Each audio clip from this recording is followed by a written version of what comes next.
Hello, good morning. Share the road na naman tayo. Sunod lang, palabas tayo ng Las Marinas. Going to north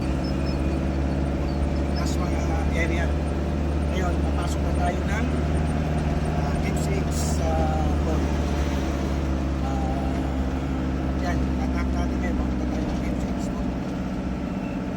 Ayan, para mabilis ang biyahe. Ito. Doon tayo sa Baylor City, then going to exit na tayo dito.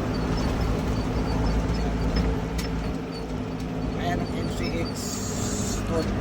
Ang unang lalabas ka dito ng Cavite area. Ayan, maraming salamat. Ayan, nandito na tayo sa entry ng Skyway. Makikita nyo meron football hall dito. Hindi pa hindi pa nag-ooperate to. Ayan, passing through pa lang to. Ayan, andito na tayo sa akit ng Skyway. Ayan, nakita nyo, welcome. Ayan po, nakita nyo, welcome. Ito ang pasok ng N6 Skyway, sa northbound ng Skyway.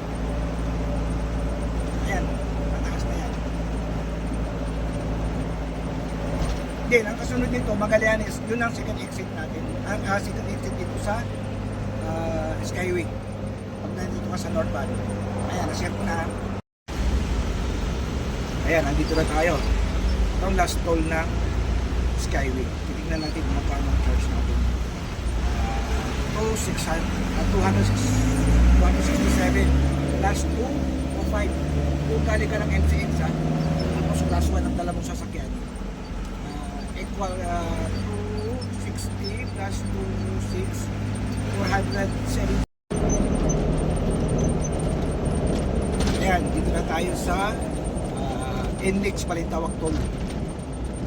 Bali from south to north, Skyway tayo. Alas tinakbo lang natin ang video kasi di naman kapagalan ng hindi may katraffic din ng konti. Kaya umabot tayo halos ng 1 hour halos. 1 hour din. Ito na. Ito na tayo sa norte. Welcome to NTEX. NTEX na po tayo.